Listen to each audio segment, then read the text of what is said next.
Vlog on a blog. Tomorrow's news today. Get to the truth.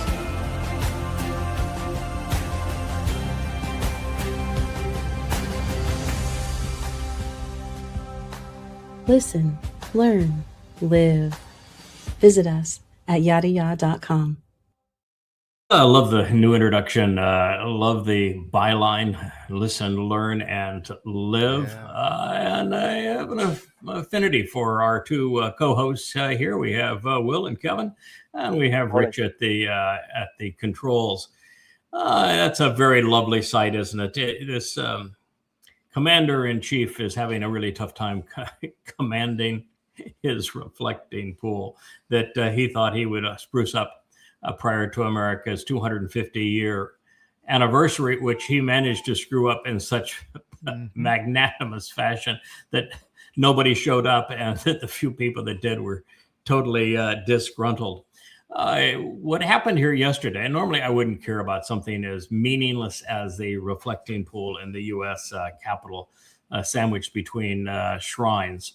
But in this particular case, it is so Trumpian as to be worth the discussion.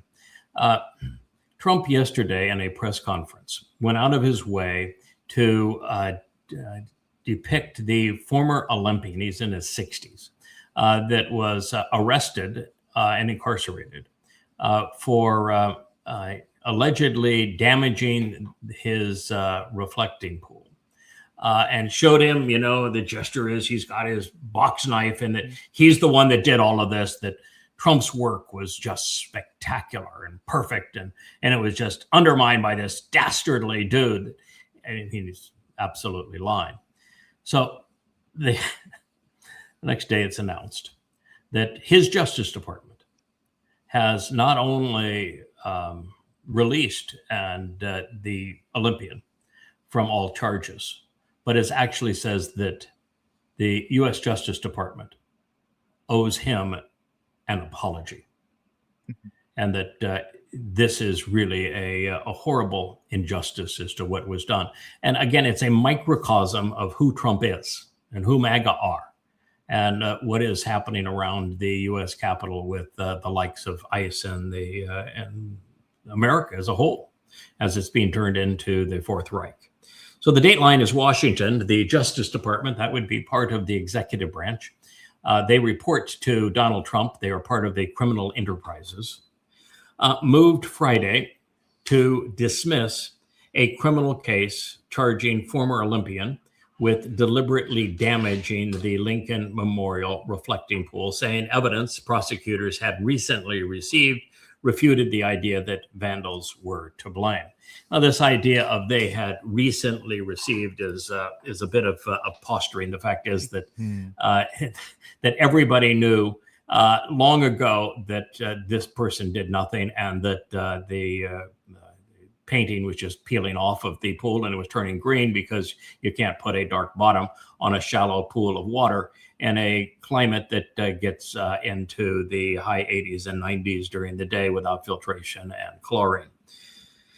So government lawyers said in a 20-page court filing, these are now part of Trump's Justice Department, that additional documents provided by the Interior Department since the indictment of David Hearn, he was the former Olympian cyclist in his 60s, 60-year-old boy, a guy against the Lincoln reflecting pool, and he's supposed to be the one who's responsible for it. I mean, the claim was so ludicrous, only MAGAs would believe it anyway. Show that the damage was the result of a botched installation by contractors, as well as a rush to complete the project prior to events associated with America's 250 celebration in the week surrounding Independence Day in 2026. Additional recent visual inspections revealed damage throughout the pool, including the middle, where prosecutors say a vandal would not likely have attempted to peel off the lining. And if you can peel off the lining with your hand, well, that really isn't much of a lining. I've been in construction much of my life, and I have dealt many times with concrete and putting a proper surface on concrete, particularly if you're going to put water in it, because concrete continues to absorb water. It is forever curing, if you will. And there are numbers of things you have to do. And one is that you have to clean that concrete exceedingly well. It is helpful if the concrete is slightly rough on its surface for a paint to adhere. You do not paint it directly. In my case, I will always seal concrete with a product that is specifically designed for that purpose. We use it here in cisterns. We use it here as the underlayment before you put in a tile or other coating in a pool. It creates a watertight texture, and it's brushed on exceedingly thick. You buy this material as well, you can't even call it a paint. I mean, it goes on very rough and very thick. You actually broom it into place, and you never want to rely on one coat, and you never want to apply a second coat until that first coat has had ample time to dry, which is measured in days. And then you apply the next coat, and then only then do you put on a paint sealer or some sort. And typically, if it's something that's going to be subject to the conditions of that reflecting pool, I'll put 2 additional coats of another form, a more rubberized kind of sealer, top of the rough cistern sealant paint. And then we will apply a tile or something that is really ceramic and hard to that. I was just going to say, what does it say that this guy can't even get the damn reflecting pool done correctly? Biden wouldn't have botched this job. It would have taken forever. They would have used unions or whatever. But this isn't what would have happened. I mean, this was a rush job. Like you said, it's a microcosm of It's Trump a rush job to reward a campaign donor. Correct. Yes, that was completely out of their league and applying these surfaces. Yeah. And yet you just have to be smart enough to know you don't put dark blue paint on something that is in a climate where the summertime temperatures get into the high 80s and low 90s, because you're going to sponsor an algae bloom, particularly if you don't cure or treat the concrete before you put on those paints, because it gets too warm, and otherwise you have to chlorinate it. And when it's an unfiltered system, an unrecirculating system, chlorinating it is no easy task. Here to minimize the chemicals, we actually use salt water. So we have a chlorinator that we put bags of salt in, actually in the pool itself, and the chlorinator turns that salt into a chlorine that prevents the growth of these microorganisms. But again, you got to know what you're doing, and the system has to be designed for it, and none of that happened. I mean, the guy as a developer is a complete fraud. It goes on to say that given this newly discovered information, it's difficult to attribute to the widespread damage to the reflecting pool to vandalism. Difficult. Which one we use the right term? Impossible, let alone to establish beyond a fact of reasonable doubt. Even in this, they are unwilling to accept their personal accountability for having taken it to this far. Said the filing from the U.S. Attorney, Jeanine, what's her name here? Jeanine Pirro. By the way, she is photographed leaving her office over the weekend with a dolly going to her car, carrying boxes from her office. So she evidently couldn't lie well enough for Trump to keep her. And it was Jeanine Pirro that asked the judge to formally dismiss the case. Hearn's lawyer said that in a statement that the case against him should never have been brought. No kidding, Sherlock. Its dismissal today does not erase the abuse of government and power, arresting and charging a patriotic American who did nothing wrong, the lawyer said. These are government lawyers. The government's approach was ready, fire, aim. This administration, Donald Trump, owes Mr. Hearn an apology. Donald Trump killed 168 schoolgirls, and rather than apologizing, he tried to blame the Iranians for having Tomahawk cruise missiles. That's the kind of scum we're dealing with. The dismissal marks an embarrassing setback for the Justice Department that billed the prosecution as accountability for damage to a Washington landmark where President Donald Trump had launched a massive renovation project before the country's 250th anniversary celebrations. Trump, without providing evidence, has alleged that the damage was caused by vandals. But the case has long been saddled with evidentiary problems and challenges. Yeah, there's all evidence is to the contrary. Hearn has for weeks maintained his innocence, and supporters have characterized the prosecution as politically motivated by Trump administration to deflect blame and to scapegoat others, which is all that man ever does. Never accepts blame for anything that he is responsible for, always blames others. He is a typical bully. Earlier this week, Hearn's lawyers sought access to grand jury transcripts because of what they said were irregularities in the process. They said a National Park Service official testified that the pool was already damaged before Hearns allegedly touched it, couldn't qualify any damages attributable to Hearn, and said that the same repairs would have been required regardless of his conduct. That was said in the grand jury testimony, which means it proves my point that grand juries are completely and utterly worthless. Completely and utterly worthless. You serve on a grand jury, the cop comes in or the agent representing the government comes in and says, we want this person arraigned because we have reasonable suspicion that they did this, that, and the other thing, and it's always just rubber stamped. It's a meaningless part of an archaic process that doesn't have any value anymore. The witness's testimony established that the pool had substantial pre-existing damage requiring repair before any alleged conduct by Mr. Hearn. His lawyers wrote, according to the witness, the pool was leaking more than 1 million gallons of water per week.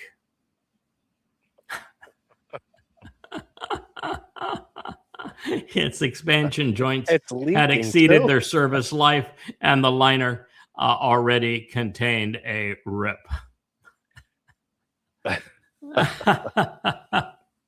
Yeah, a box knife. That would be what you would get as 1 million gallons a week from a box knife. Yeah. Mm-hmm. Yeah, right. Trump and MAGA are just scum.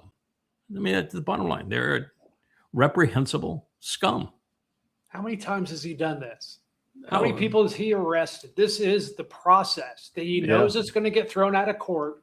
Yeah. He knows, no, he's not going to take responsibility. No, he doesn't know. But no, he doesn't punishing know. these people, that's his whole objective. Yeah, and then it goes away, and you never hear about how the guy lost his job and he lost his house. This guy's addicted to lawfare. He doesn't know.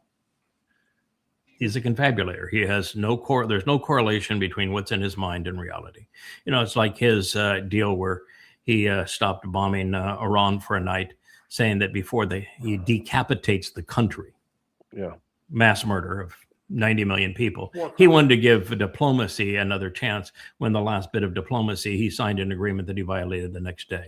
And the fact is that there was no meeting prior to when he said they were meeting again and begging for an agreement. Then he came out and said they agreed to every term that he wanted. No uranium enrichment, no nuclear bomb, no control over the Strait of Hormuz, no return of their money, no fees on transport through the Strait of Hormuz, no restrictions, total surrender.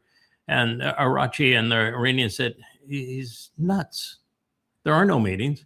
We will not meet again until he honors the terms of the last memorandum of understanding that he signed. When he honors those terms, then we can meet again. But between now and then, hell no.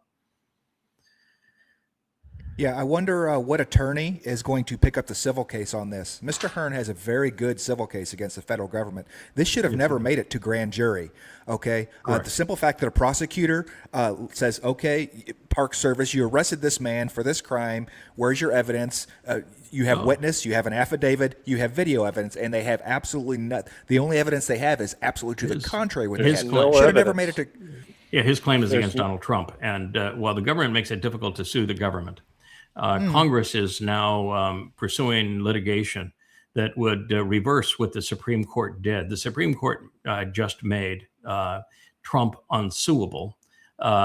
And one of the great mistakes ever by the Supreme Court. And Congress is trying to resolve that calamity. And should they do so, then he would have a case against Trump. But the case he would have against Trump would be for minimal amounts of dollars and be minimal in comparison to the things that Trump has done. Like, for example, the case that now Capital One credit cards, Capital One Bank has against Trump is hugely more important. Yeah. Money laundering. Yep.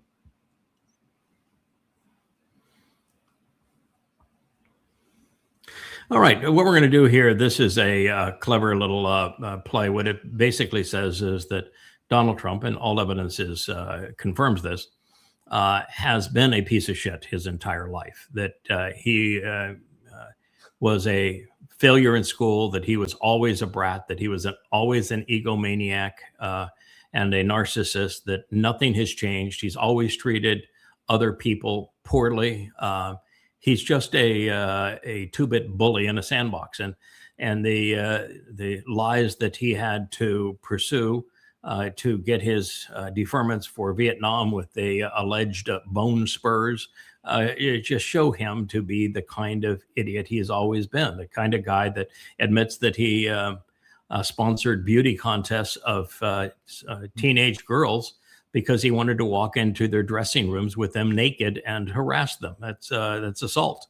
And the one that was not only the best friend of Jeffrey Epstein, but Epstein said he's the most evil man I have ever known. There is no bone in that man's body that isn't crooked. And so he didn't just show up one day this way. He has always been this way. And this is a clever rendition of it. After we play this, we'll play Leia's two songs that are even more biting regarding the fraud that is Donald Trump, because we're going to take it from, he's not just a narcissist. He's not just a psychopath. He's not just the bully in the sandbox. He is Satan incarnate, and he proves it every day.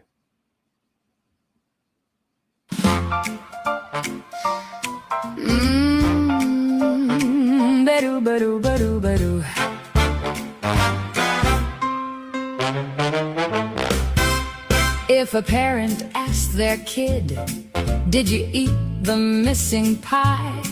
and he points at 7 other kids and insists they told the lie, wouldn't there be consequences? Wouldn't there be some tears? Isn't that the sort of thing he'll outgrow in some years? If a teacher asks a student why they didn't do the work, and he stomps around the classroom and he's acting like a jerk, wouldn't he get detention? Won't he get sent home? How come now that he's older, his tantrums have only grown? So why, my friends, are we here now with a toddler for a leader? How come everyone lets him slide just like his bottom feeders? And why is any of this behavior a thing to emulate? How come he's not held accountable? Why does everybody hesitate? Your hero is a man, baby, a man, baby, a little man, baby. Perhaps that was your plan, baby. An itty bitty man, baby. He only plays the fool, and boy keeps getting booed. And when the boo-boo's self-inflicted, he finds somebody else to sue. A little itty bitty, really shitty, spineless chicken man, baby. If a kid cuts in the lunch line and says he got there first, and when anybody calls him out, he shows them he's the worst, shouldn't somebody stop him? Won't somebody care? How come he takes and takes and takes while it's pretended to be fair? If a coach puts you in the big game and you strike out every time, do you blame the bat, the ball, the field, or just the umpire's crime? Wouldn't folks start laughing? Wouldn't they protest? How are you supposed to learn a damn thing if you're always told you're the best? Your hero is a man, baby, a man, baby, a little man, baby. Perhaps that was your plan, maybe. An itty bitty man, baby. He only plays the fool, and boy keeps getting booed. And when the boo-boo self-inflicted, he finds somebody else to sue. A little itty bitty, really shitty, spineless chicken man, baby.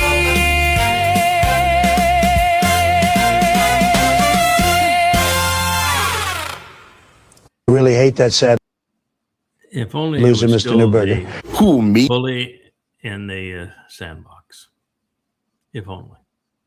Yeah. But now he is Satan unleashed in the world. Literally, Satan. He is the one that the prophets spoke of as the incarnation of Satan. That's far worse than a baby. Yeah. It's a man who is equal parts demon and person. He is already worse than Hitler. He is worse than Stalin. He is worse than Mao.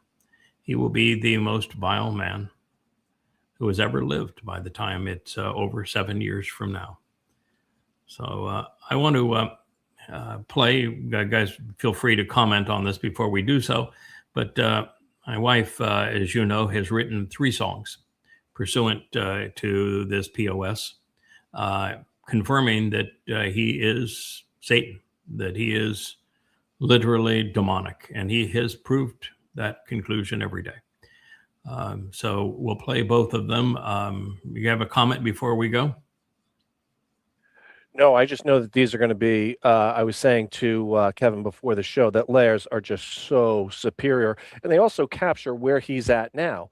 I get it. This is creative and it's interesting, and he probably was a jerk like that as a kid, but it really doesn't capture, they're painting him as a obstinate brat when he's, he's possessed.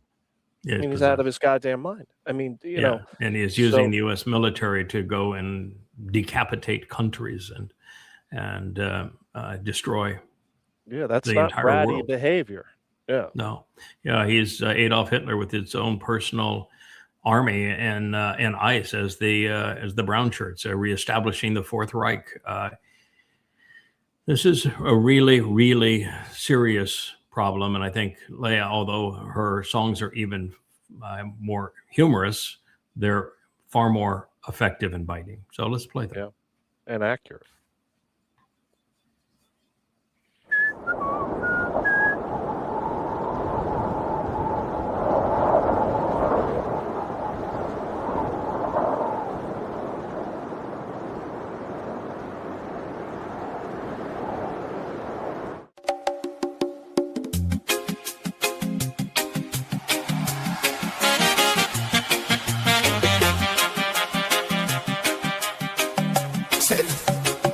Satan made my country great, just ask the Donald Cook. It's all fake news that he a bad guy. Wonderful, wonderful. In star-spangled banner, shit-stained underwear. Believe me, we're going to drain the swamp.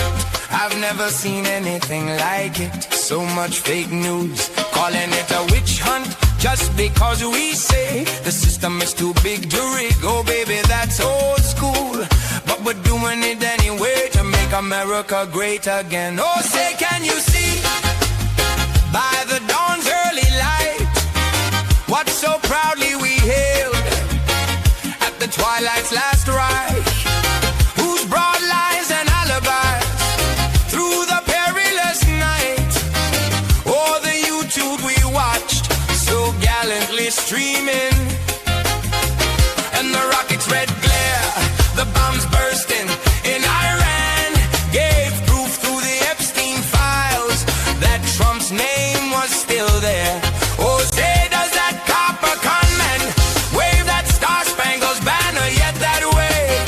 Oh, the land of the arrogant and the home of the dead slaves. Oh, say, does that star-spangled banner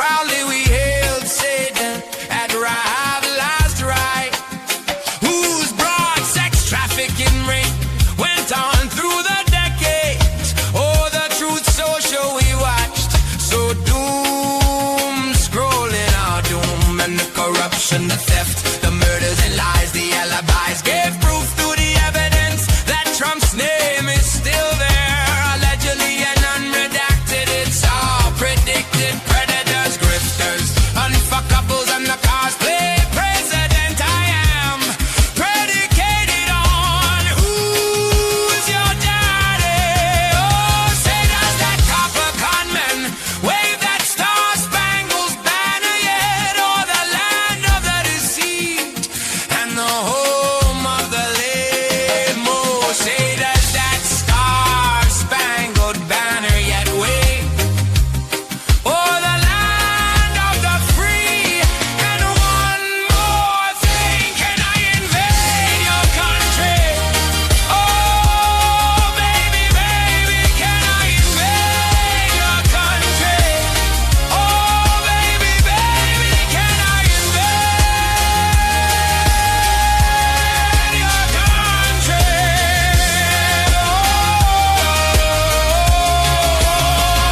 Oh, baby, let's invade. Believe me, we're going to drain the swamp. I've never seen anything like it. So much fake news, like my wife, it's all fake. Oh, calling it a witch hunt just because we say the system is too big to rig. Oh, baby, that's old school, but we're doing it anyway to make America great again.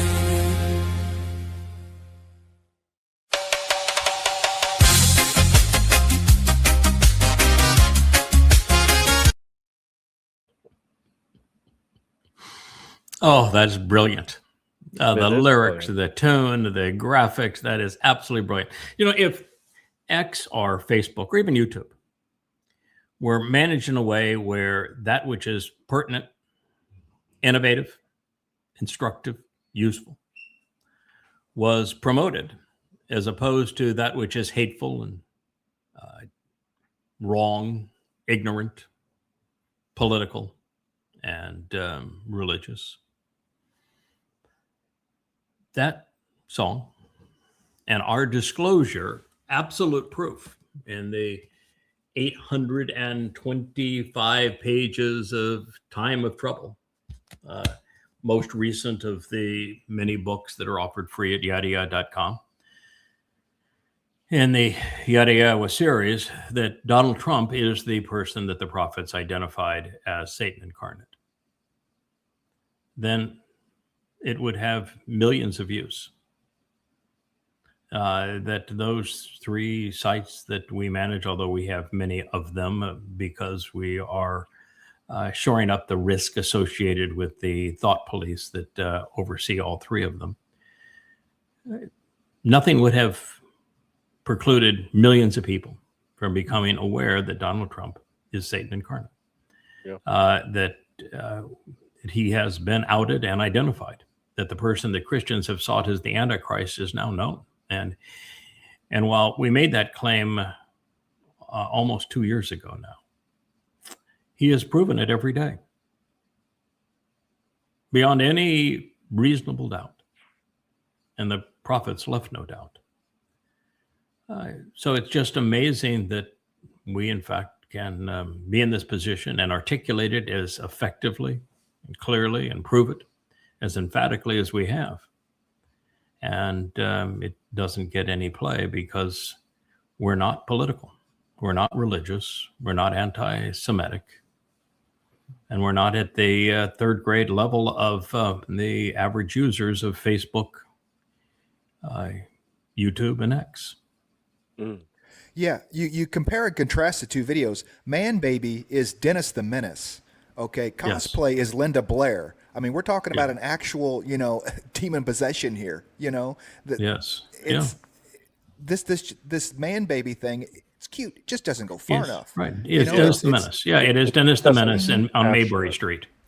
Yeah. Yeah, it's clever. I like some of the lyrics, and I have no problem with it. But it is Dennis the Menace on Maybury Street, where Star Spangled Cosplay is brilliant. It's sarcastic. It's relevant. It's accurate, pertinent to our day. And it gets better with insightful. time. As Trump Yeah, gets just- more evil, it just that song Yes. was better than I remember, and I love that song. The last time I heard it, it's getting better. It's Yeah. aging well.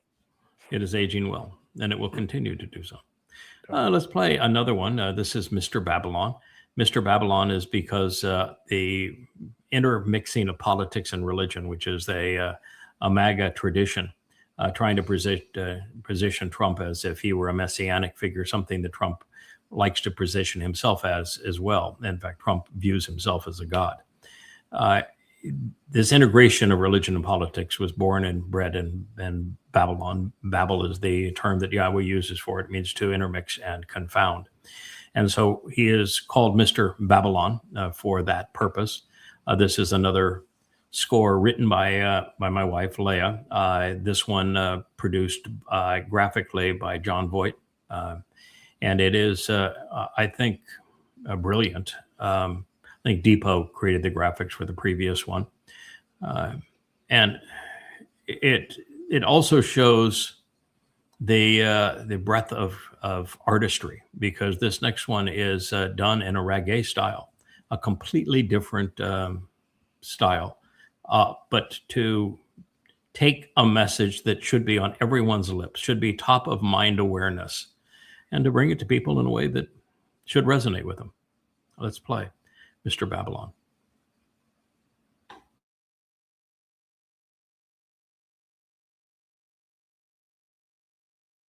Oh yeah, yeah. Did it do ba do ba ba ba da cup sup sup ay ay ay ay oh.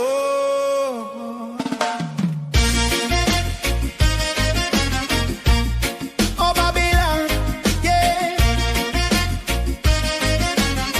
Did it do ba do ba do ba do ba da cup sup sup. Ay ay ay ay ay oh.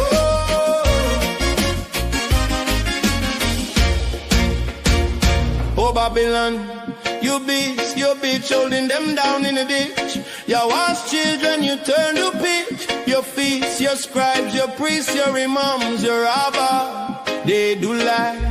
Getting high on that narcissistic supply. Stop your wars and you Capricorn. Come on, come on. Well, well, well. Babylon cause all the problems. They make the wars, but you don't know how to solve them. Oh no, you don't, no, no, no, no, no, no. Liars make all them trouble. Oh, they make the wars make you look. No, no, but don't know how to solve them. Oh no, no, no, no, no, no, no, no, yeah. No, no, no, no, no, no. Oh yeah, you got your devils to fly overhead and drop your bombs upon the innocent. Well, that stuff he says, oh Babylon, let me tell you, Mr. Babylon, war is not our solution. We want you in dissolution. War and strife is not the solution. Never was, never will be. So Mr. Babylon, the copper can up yours. Babylon cause all them troubles. Oh yeah, how are you told us? Oh yes you did. They make the wars, they make them deals with those that hater. They gonna ravage her, that's cat Babylon. Oh yeah, oh yeah. Oh Babylon, you be doom, doom, doom, doom.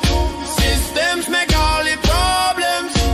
Chewing up them innocent to their problems. They got no solution. They bury their minds in some new potion. Them pray to a God that cannot save them, all going down to the grave. Oh no, no, no, no, no, no, no, no.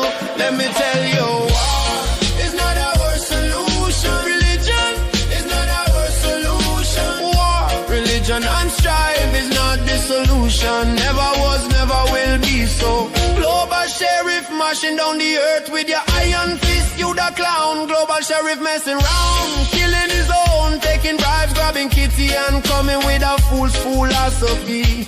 You think that war gonna bring you peace prize? Why don't you just steal one. Let me tell you now, oh Mr. Babylon, blood dripping down your hair now, blood dripping down your collar now, blood running down your hands, blood running down your streets. Babylon cause all them troubles. Oh yeah, how are you told us? So yes you did. They make the wars, they make them deals with those that hate her. They're gonna ravage her, that scat cat Babylon. Oh yeah, oh yeah. Oh Babylon, you be doom, doom, doom, doom, doom, doom, doom, doom.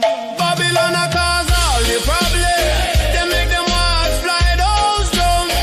Babylon a cause all the problems, but them don't know how to solve them. Hey, oh yeah, yeah. Babylon make all them trouble, suffering the unthinking masses. To their problems they got no solution. No, no, no, no, no, no, no. Oh yeah. Babylon a cause all the problems. Yeah, yeah, yeah, yeah, yeah, yeah, yeah, yeah. Stop the children are making more wars. Hey warmonger, stop your war. You gonna kill us all. Oh yeah. Oh no no no no no no no no no no no no. Yeah yeah yeah yeah yeah yeah yeah yeah yeah yeah. Oh yeah yeah. Did it do ba do ba ba ba da cup soap ay ay ay ay oh.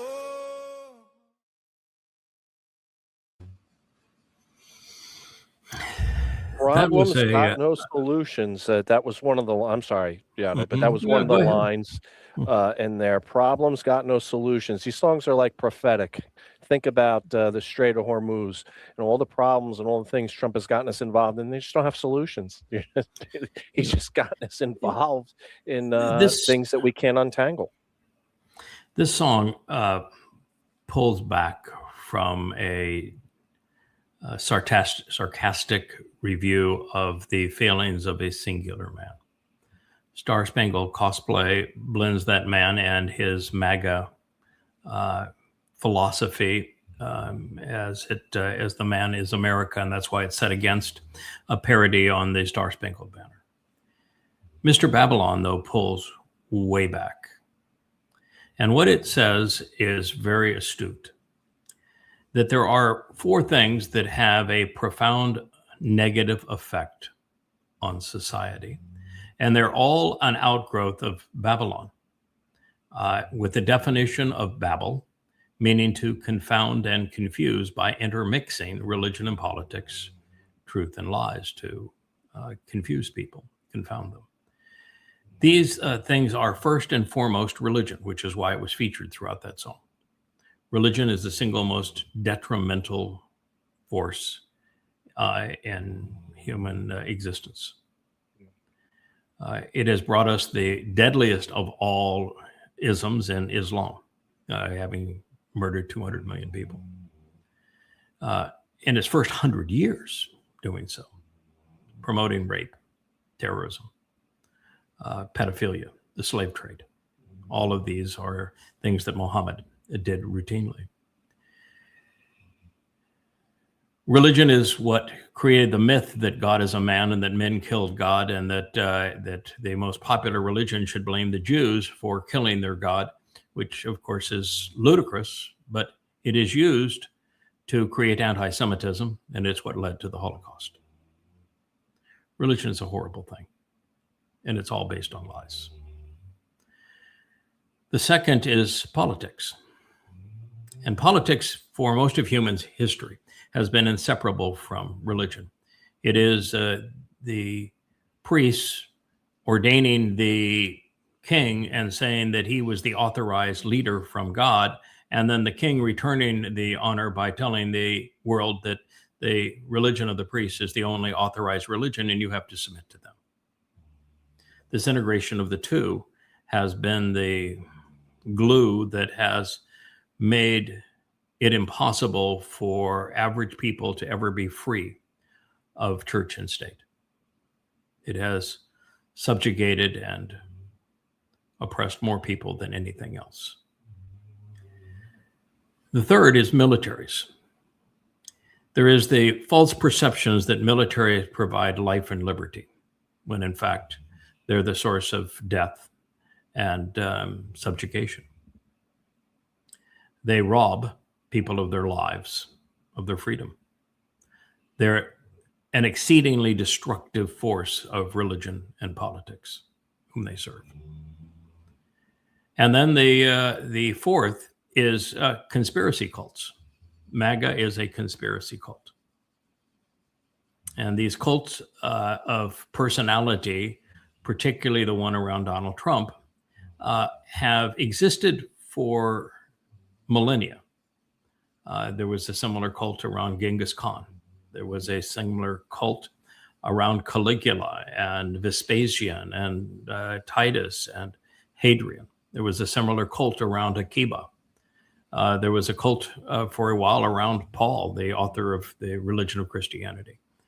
There was a cult around Muhammad, cults of personality.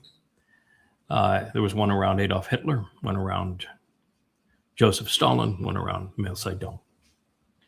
They're very, very common, and they're devastating for humankind. These are the fourth things that all come together now in the satanic possession of Donald Trump and the demise of the world, which is why over the next 7 years, you're going to witness that he is the most destructive human who has ever lived. Now, there are people who make claims. There's others who prove them. 825 pages. I have absolute and total proof that Donald Trump is who I say he is. I don't make the claim quickly or easily. I prove it. Everything I do is that way. I have written 5 volumes in the Goddamn Religion series to prove without any doubt that Islam is a death cult. 4,200 pages of evidence from the Quran and Hadith, chronologically arranged, meticulously documented, that leave no doubt that Islam is the most destructive force on the earth today. I did the same thing with Christianity. I proved that Paul lied, that he created the myth of Jesus Christ, and it is nothing but a counterfeit of the actual Messiah and chosen one and king. 5 volumes of this as well.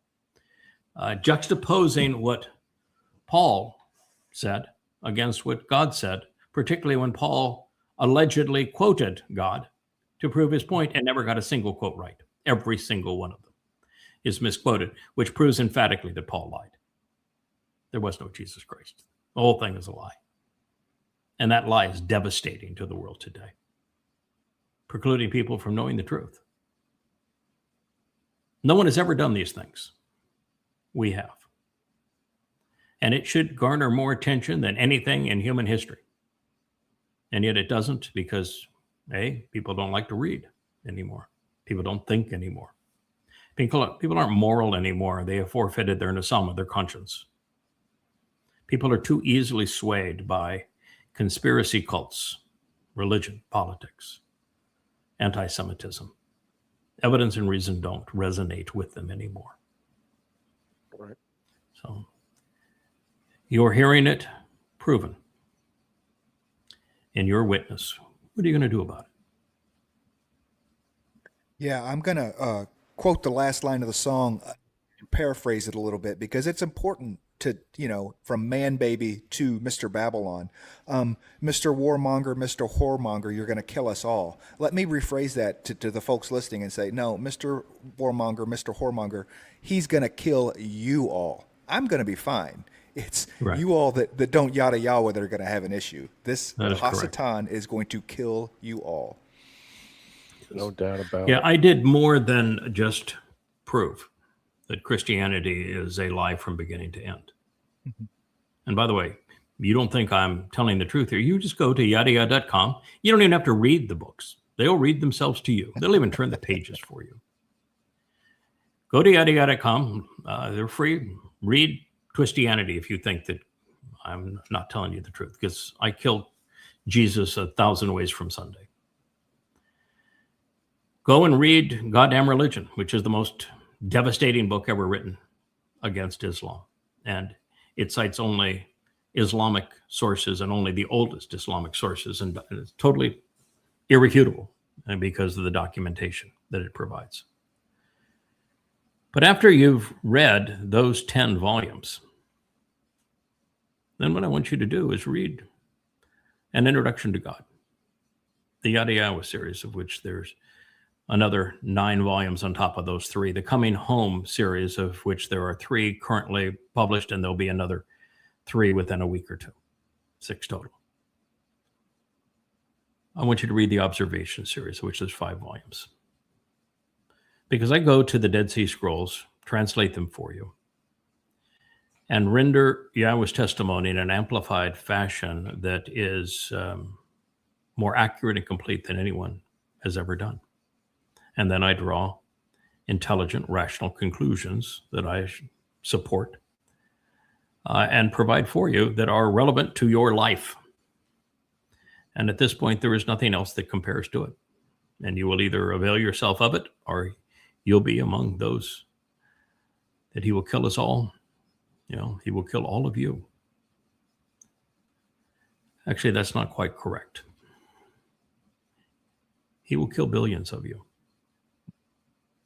But in the end, there will still be those who are conspiratorial, militant, religious, and political left. And God has a plan to eliminate all of those. I know how he's going to execute his plan. I'm involved in the execution of his plan.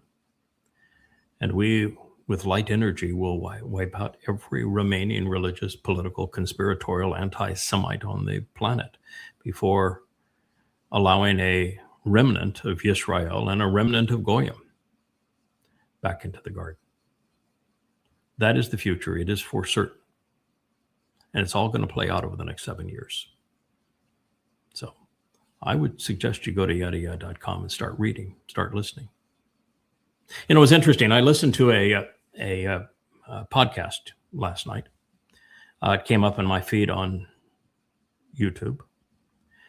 And it was Mark interviewing David, 2 Gen Zers. I don't even know if it's posted yet. I haven't seen it on the chat.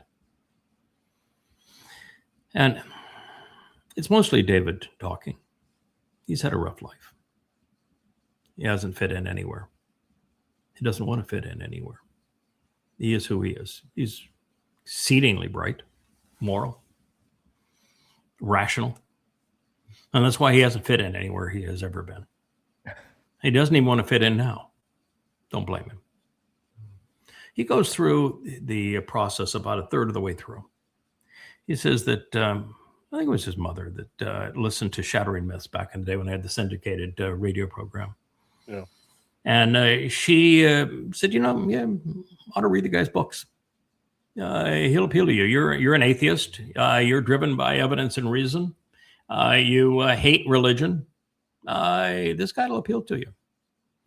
And he said, oh, sure, I'll go and disprove him, just like I have disproved every other religious lie. And he said, so I started reading. And I used my same technique to disprove everything Craig was saying. Except I couldn't. And he says, even the places where I disagreed with him, he then presented his case and the rationale to support that case. And I said, yeah, it makes a lot more sense than in my view. So he's right on that one. He says, I did that for 3 years, trying to disprove everything that he said. He says, he writes well. It's really a bright fellow, and he's always willing to give you the evidence behind everything. So he's a really easy guy. If that's what you want to do, he's made it easy to try to disprove him. I did it for 3 years. I never found anything that I could disprove. And said, I finally realized I wasn't disproving anything. I was proving it. He said, so I decided that I would become covenant, and I started celebrating the Mikra. I didn't communicate with anybody because, I'm that's not my style. I don't want to be part of a group. I just want to know the truth and to embrace it. So since that time, I've read every one of the books. By the way, there's 35 of them. It's a lot of books to read. Mm. Still haven't found anything that I could disprove. It really is an interesting interview. My guess is that you've heard it. Oh yeah. I have not heard his. Yeah. What do you think? Welcome to the Oh, family. Yeah. It was great seeing, because we got a little bit of his story on the Y to Z whenever they first opened up the four of them and everything. But it was really great for Mark to be able to give him the platform to really drill down on who David is. I mean, going to college, having a split major of philosophy of all things, and using those methods and everything, that he learned in college to, like you said, to dig into the Yada Yawa series, and it was great how his mom, I see her like every mom in the background, hoping, but knowing that you can't lead the horse to water, so just, hey, this is it, do your own thing with it, and and I saw her interview. It took, so it was a really, really good interview that Mark did with David. Absolutely. Yeah, pretty outstanding. If you're a person who's just saying, I'm skeptical, I don't know who this guy is, that's a lot of books to read before I invest that kind of time. I want a little insight. He's a very interesting person to it, because he's the furthest from a joiner. He doesn't even like to communicate as part of the group. It may have been finally me figuring out the ultimate test that Yahweh has when we look at what was going on in the garden and why Adam didn't pass muster, and who Adam would become later in life, and how God would solve the problems of Eden, and that it requires us to engage. And there is no free ride. You have to engage. You have to demonstrate that you're worthy of Yahweh trusting you to empower you beyond 3 dimensions into 7 dimensions, where you could literally think the universe out of existence if you were a malcontent. And I think part of it was, this is not something you can just keep to yourself. You have to engage. Mm-hmm. That maybe that's what caused him to respond. Maybe it was the fact that that there were people like John and Mark who were younger, and they reached out to him and said, join us. And then they took the time to get to know each other personally, and now hugely expanded, I think, the appeal of Yah's message in a very different way, even though there is no confusing David. He is a very bright and articulate fellow. Also a really talented musician. I like him. I like him. And I like Mark because Mark's so damn real. He is. Mark says, I have my struggles in life, and I wear it right on my sleeve, and I'm not afraid to come out here and tell you I'm a flawed guy that's got his life, together, and this is meaningful, and I'm going to pursue this because this is important. John's the same way. It's really sensational to see what is coming out. And of course, as I said before the program, Will, you're the only guy that's out producing me now in terms of the number of shows. So we're going to have a special page just for we're on quite a roll here for you and Roger Bankston's up there, giving you a run, but his are usually 5 to 10 minutes, and yours are longer. But you guys are good at it. Yeah. Thank you. Yeah. Yeah, but David, I always I admired him, like Kevin said, just listening to his other interviews. And then his mom just did an interview, right, Kevin, with Mark Miller, Amy. And I can really relate to him, because I remember, Yada, when you kind of first put out the clarion call that we're going to start doing social media, I was just so happy with my Psalms and listening to the Shabbat show and reading the books. And I didn't want to join a group. And I knew this was going to be a different group. I knew this was God's family. But I could have written a book on your whole philosophy on men and numbers are terrible, groups are terrible. Correct. I wouldn't Correct. join companies. I wouldn't join Right. companies that had unions. And this is way before God, or I just Right. couldn't stand it. So I was Right. like, oh, come on, we're forming a group. This is like the last thing on planet Earth I Right. want. I agree with you. I agree with you. So, it's when, after we've been together 23 years, and he says, I want you to start completely anew and social media. And this is what I want you to do. I want you to start talking directly to my people and look them in the eye and tell them what you know. And you want me to do what? Yeah. I mean, I've been allergic to social media all my life. I had never posted so much as one word on social media ever. Right. And God tells this is what I want you to do, and you say, all right, I didn't get to this point by telling God no, and so I'm sure there's a reason for it. But good grief, and you get involved in social media, and it is really disgusting. I mean, it is a swamp out there. Yeah. And you say, why, can you run me by one more time? Yeah, why are we doing this? Why do we have Why to are do we- this? Exactly. Yeah. Why are we doing this? I think the timing is right for I mean, yeah, of course it's right with Yahweh, but this is just boot camp. First of all, it's taking Yes, these people it is. because we're not naturally going to group together. And first of all, we have to get to know each other. We have to build trust with each other. We have to learn what each other's skill sets And are. with Yahweh. And we have to, and with Yahweh. And how are we going to be able to work together to, in effect, and if you drop us all in on the 8 or whatever in 2030 on the Temple Mount and say, oh, hey, Craig, I'm Kevin. Nice to meet you. You know what I'm saying? It's like you've lost that time. You've lost that Right. bonding. You've lost that ability to work as a team. Right. You And know? that's why I think it's important to get the people who have begun to show up behind the scenes or have been there all along behind the scenes. JK lives now in Alaska. I've asked you to make contact with him. He's trying to get his internet straightened out. But we need to have the likes of JK so that other members of the covenant family know who he is, know where he's been, know how long we've been together. It's important. It's important to do things like Depot, where Depot has made such a tremendous contribution and has been part of the covenant family for almost 20 years, beginning in Africa. We need to know just how this resonates with people and how deeply it is, and how, even though we are part of the same family, we don't, none of us have an affinity to congregate. We're just not congregators. We're like Yahweh, and Yahweh, it does not like humans when humans are many. There are certain humans he likes independently, but nonetheless, we have to function as a covenant family and to impress Yahweh enough that he is willing to trust us and to prove to one another that we can be trusted together, because there's not only the most difficult 7 years in human history awaits us, but then there's 1,000 years where God's going to give us the opportunity to redo the effects of the garden and deliver a better result. And it's our job.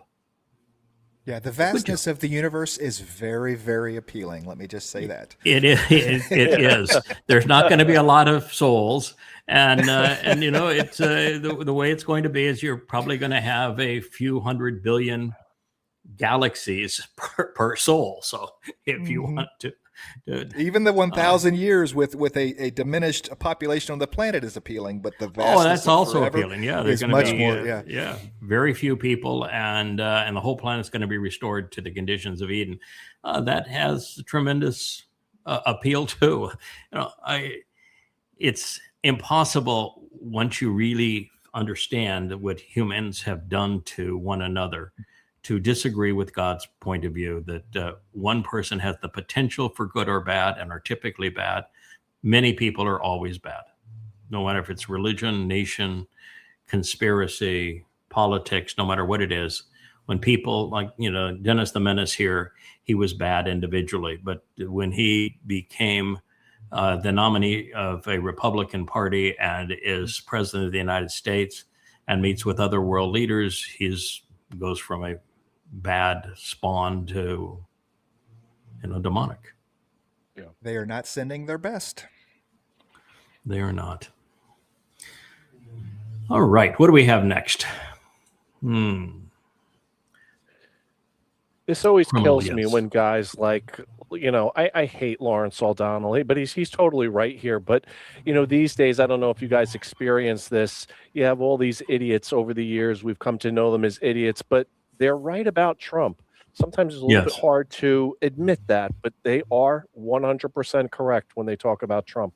Trump became Yeah. Lawrence O'Donnell is a predicted. person that I would have had poo-pooed in my previous days prior to Trump becoming president and the rise of Satan, because he represented the Marxist ideology of Democrats.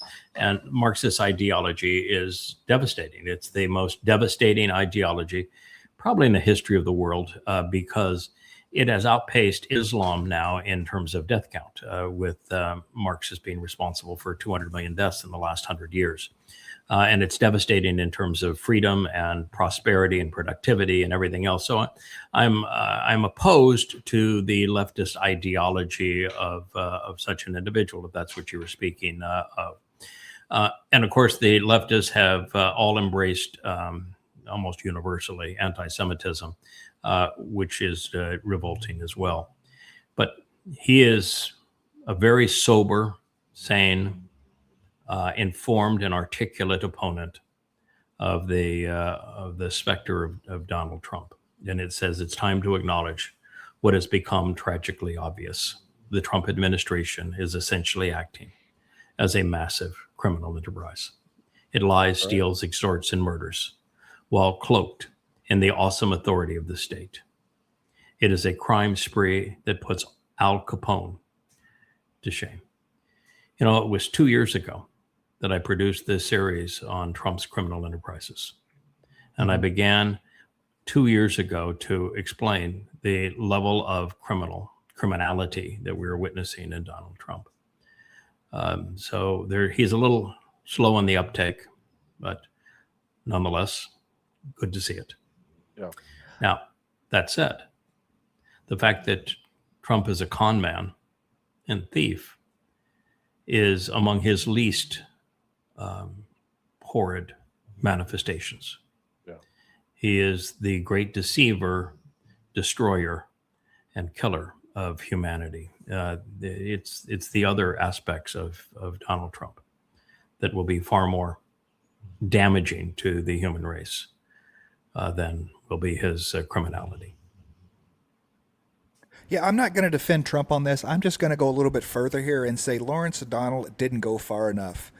Yes. When has there been one politician that has ever gone into office and come out poor? When has there been one politician that has served people and then come out of office poorer than they were before? Look at it's Bill always Clinton. been a criminal enterprise. He was bankrupt and a nobody with all sorts of terrible allegations against him. He comes out and he is a billionaire. You look at Barack Hussein Obama, that never so much as engaged in any business. He didn't even ask if you would like fries with that burger. Has absolutely no business acumen at all. And he comes out and he's worth hundreds of millions of dollars. Being president of the United States is a criminal enterprise. You look at George W. Bush. He was bankrupt. He had nothing. It wasn't for Osama bin Laden and the deals his daddy connected him with, he would have been absolutely busted. And he comes out as a very wealthy man. Look at Congress. Donald Trump Yada, just took it to a new level to the point that it was more overt. Yes, it's more overt. It's far worse with Donald Trump than it is with the others. They were more clever. Let's George W. Bush's deal with Saudi Arabia is, I will redact your complicity in 9/11, but what I want from you is a speaking fee. You agree to pay me $20 million and I'll come and deliver a speech for $20 million. So it's not officially registered as a bribe. Right. But that's all it was.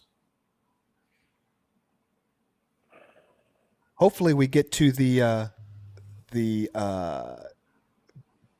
religious grifter in chief here, her post on her, $100,000 isn't enough because the treasure lines up in heaven, So Yeah. hopefully we get to that. So post yeah, soon. here we are. This is a really sad situation, but there appears to be only one justification or motivation for Donald Trump. I'm going to decapitate them and destroy Iran. I'm the peacemaker and I'm negotiating with Iran. The Straits is closed. The Straits is open. We're blockading the Straits. We've destroyed them militarily. We won the war, and that is because of shorts on oil.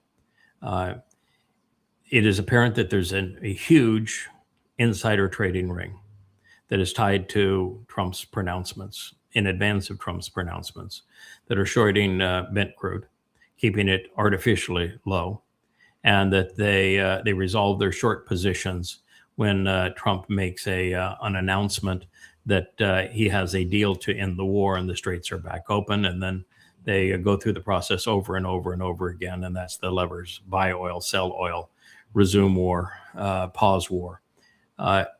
And Trump is now even saying that he will sell $100,000 access to his tweets before they're delivered, which is insider trading. It's a crime. Everything's a crime. A bunch of grifters. Unbelievable. And people die. Do you think that for years now I've understood that what happens on the stock exchange floor is a show, right? The guys with the papers and the throwing and the bell ringing and the whole 9 yards. It's a show. Okay. All the trading, the real trading takes place online now, right? Everything is about milliseconds. No. It's true with NASDAQ.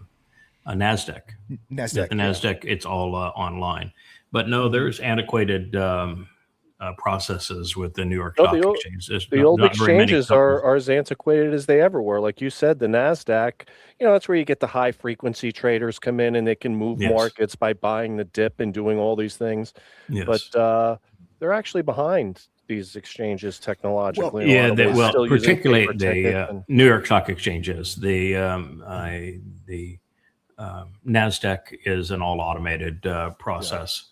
And what NASDAQ does, because it's an all automated process, the faster the computers, the faster the connectivity that people have, the more they can make money by maneuvering their assets and the speed to which they hedge and maneuver. In other words, the stock exchange is no longer a way of investing in companies and that can build the country. It's a way of playing with money. It's a way of making and losing money by gambling. It's like going to Las Vegas and playing with money. So it's really a bad system, and the system actually precludes research, because if you have done your homework, then you can be accused of insider trading and making money based upon knowledge that the average person doesn't have, which just means that they want you to play stupid and just be part of the gambling game. And stocks trade for based on perceptions, not on reality. One of the great examples is today is the first earnings report of one Elon Musk on SpaceX. I told everyone, that SpaceX was nothing but hype. They had nothing to sell. Starlink only showed modest profits because of the amortization of satellites over 20 years that only have a 3 to 4 year functional life. That SpaceX itself has nowhere to go, and that the Grok AI that was incorporated into it is not among the leaders in AI, and there's really no function of AI, because if AI succeeds, it puts people out of work, and if people are out of work, then there is no economy, and there is nobody to actually put AI to work if there's no one to buy the product, because there's no one working. And so it was a cobbled together mess of insanity. And then today, but nonetheless, Trump violated SEC rules, and they hyped the stock and talked about going to Mars, which will never happen.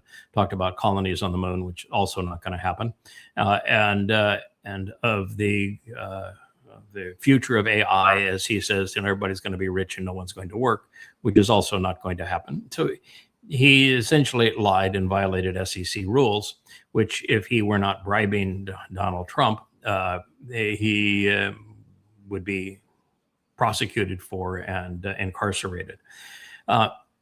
Then you realize that Tesla's done.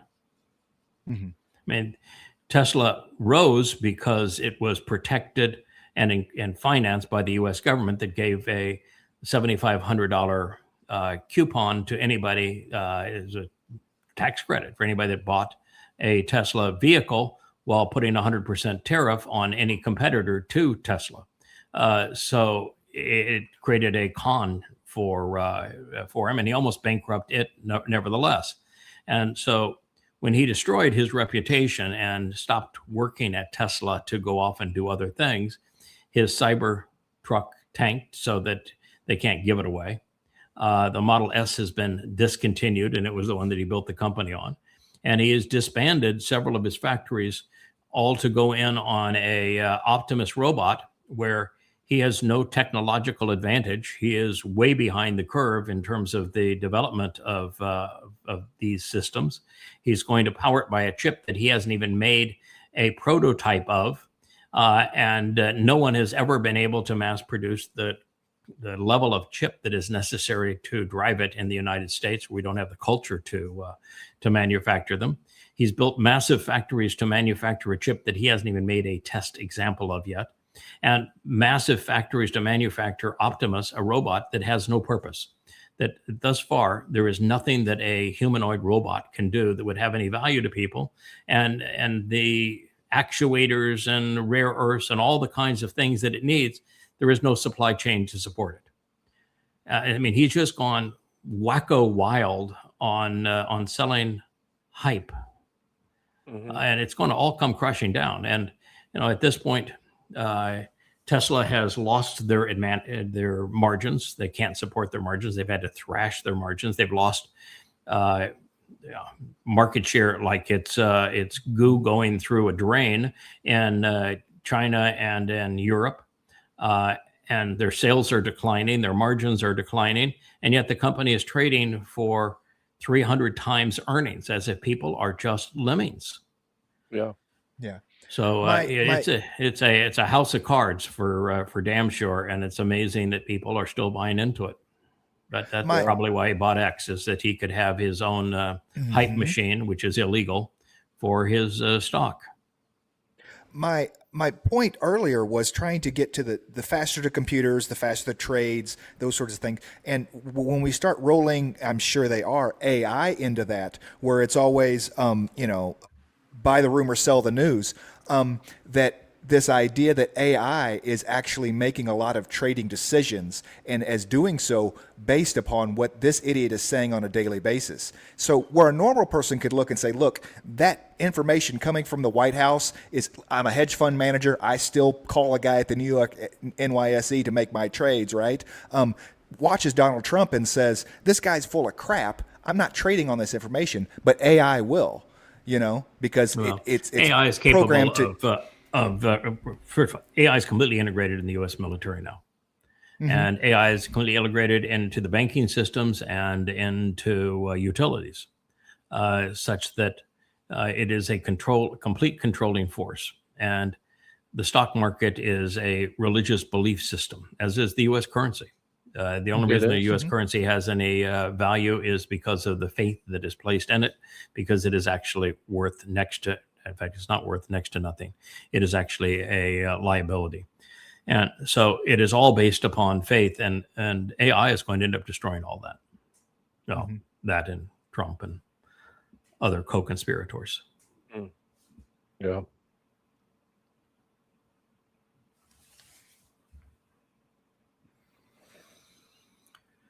Yeah, he's a little late on the uptake here. We've said this for a long time. that Trump, in the building of the Fourth Reich, has his own private army. He has replicated the brown shirts with ICE. Why not just send them to invade Iran, and we could kill two birds with one stone. We'll end that war in embarrassing fashion for the United States and Trump, and we'll get rid of ICE. Win-win. But we've been saying that for a long time. But anyway, thank you, Don Winslow. Appreciate you catching up. Not to mention, the military won't take any of the guys in ICE. No, they won't. They don't meet the IQ threshold. Yeah, It's because people don't study history. They join ICE and they support ICE, not knowing what Trump's doing. ICE is no different than Hitler's brown shirts. And what happened is that Hitler used the brown shirts initially to threaten his adversaries and secure his position of power because he didn't want to have to go through the aggravation of elections. That is what Trump is using ICE and to intimidate Americans for. That's why they spend so much time in blue states intimidating people. But what happened with Hitler is that Hitler decided that being in control of Germany was not enough, just as Trump has decided that being in control of America is not enough. He wants to be the boss of the world. Now, you can't use a domestic army like ICE or the brown shirts to control the world. You need a real army to do that. And it was the German army, particularly the SS, who said, we're not going to go fight your wars externally and leave our backs vulnerable to the likes of these idiots that are part of the brown shirts. So you want to deploy us, they have to go. The same thing is going to happen with the U.S. military and ICE. They're not going to go off and deploy with a private army in America, and their backs are vulnerable. So they will do the same thing. And in history, it's known as the Night of the Long Knives, when the military took out the brown shirts. It's the same thing's going to happen to ICE. We'll call it frozen alligator Alcatraz. Okay, there you go. When they put all the ICE guys in alligator Alcatraz, they imprison them all and put them in. Frozen Alcatraz. Doesn't have the ring to it, does it? No. Yeah, it does. Well, it's clever. This is the face of evil. Boy, ain't that the truth? Yep. Understated, but true. You're looking at Satan. Oh, what a piece of shit this woman has become. Yeah. Laura Ingraham. I mean, just a complete useless Trump tush talker. That is who she is. She has all the stench of a Trump tush talker. She wants to bellyache that Dems are communists. They're not really communists. They're Marxist. And most would define themselves as socialists. That is stupid. I will agree that being a Marxist is stupid. And most Marxists have been anti-Israel since the Grand Mufti and Hitler forged their alliance that led to the Holocaust. So, I understand Marxism bad, but MAGA's worse. In every way you would look at things, if you were to now be in a position where you were to make the poor decision to vote and to engage in the political process, which God does not want you to do, you can't be covenant and engage in the political process. So you need to step away from it. But if you were to be one who was trying to decide now, which is the lesser of two evils, it's clearly a Marxist America would be less evil than a MAGA America. A MAGA America is going to destroy America before that ever happens, however. Yep. This was interesting. Yeah, Trump's lawyers now. This is a list. Roy Cohn, Michael Cohen, Rudy Giuliani, Alina Habba, Boris Epstein, John Eastman. They just go on and on and on. And they're all going to follow suit. Trump is having them do things that are criminal. And Trump will not. He does not exonerate his lawyers. They take the fall and they stay fallen. Look at Michael Cohen. What he endured for Donald Trump, disbarred. And Michael Cohen was his fixer. So everybody that ever supports Trump is ultimately devoured by Trump. He is the Hannibal Lecter of politics, and he has been a Hannibal Lecter type, of destroying everybody that's been associated with him really his whole life. It's just gotten worse now. I bet old Judge Janine Pirro is hoping she dodged a bullet, huh? Getting out what they getting was good. Yeah, I understand why she had to do what she had to do, and Trump's going to hate her for it. Truth does not go very far in that administration. Yeah. All those years of support with her on Fox will do nothing for her. He will turn on her in 2 seconds. Yes, I think she's already out. Yeah. But shame on her for even going there. Yeah. Yeah.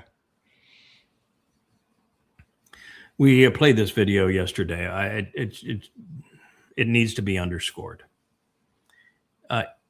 Israel needs to know that it cannot survive the rabbis, that Judaism will destroy what's left of Israel if they're allowed to, that the black suits have become the black plague. The Haredim are the black death of Israel. They are the most vicious of parasites. And this is not a recent thing. It is rabbis that created Christianity, and it is the religion that is the wellspring of anti-Semitism around the world. It's the religion that gave us the Holocaust. They trained Paul to misrepresent God as he did to create the Christian New Testament. And once he created that God-forsaken religion, the rabbis had all of the tools necessary to nip it in the bud, and they didn't. They didn't do what I did in the volumes of Christianity, and they should have, and they didn't. Shame on them. It is because they didn't, they subjected Jews to 2,000 years of hell. Yeah. Rabbis created Islam. Without them selling Talmud stories to Muhammad, the Quran doesn't have a religious veneer. It's nothing but a criminal enterprise. The whole religion dies right there in Arabia, and you never hear from it again. And so it is rabbis who made Islam the death cult that it is today. And they need to be held accountable for that. And now it is rabbis who are vocally denying Zionism. And Zionism is Yahweh's word, Zion, T-S-Y-O-W-N, means signs posted along the way. If you're opposed to Zionism, you're opposed to Yahweh, because that is his term, and it is a powerful term that links he and Dod, his firstborn son, our Savior, the Messiah. So for Judaism to be opposed to Zion and Yahweh to be resolute in favor of it means that one of the two is wrong. And if you have a religion where you claim that the Torah is your foundation and he is the author of the Torah, is the sponsor of Zion, and you're opposed to it, there is no scenario which you can be right. The rabbis are dead wrong, and they're destroying Israel. Openly too. Here they're calling before the show. They're not doing Netanyahu any favors. They're using the derogatory term of the Muslims, a religion that the rabbis themselves are guilty of creating. That scum that created the Quran and the religion of Islam are using their own misappropriated term. Kafir is from kafar, and kafar are those who are covered as a result of what Dod achieved by fulfilling the Moed Mikre. And so it's a purloined term that was transferred from the Talmud to Muslims, used now against Jews and Goyim the world over. Now the very culprits that created this lie, this deadly lie of Islam in the rabbis, are wielding the term against the IDF and Israeli police that defend the country.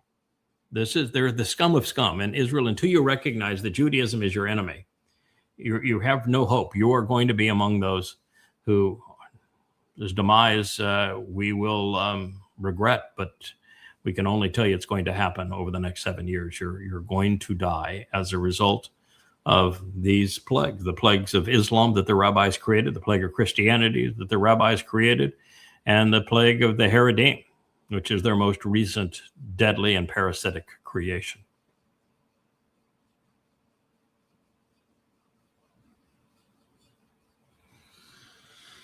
Yeah, what's going on there? Yeah, the Elon Musk was offered a deal. You go back 3 years ago, and when Trump was running for president, trying to go on the revenge tour, which is what he is on now, he knew he was going to lose. And he particularly knew he was going to lose when Biden, who was comatose, was replaced with Cackles. Because as dumb as Cackles was, Trump lost badly to her in the debate. It was over. And so Trump pulled out the bribery card. And he held it over a man's head that he knew had the wherewithal to buy an election. And in the last minute, he convinced under blackmail Elon Musk to invest $300 million in 7 swing states, which swung the election. Otherwise, Trump would be in jail today and bankrupt. And Elon Musk knows it and said it.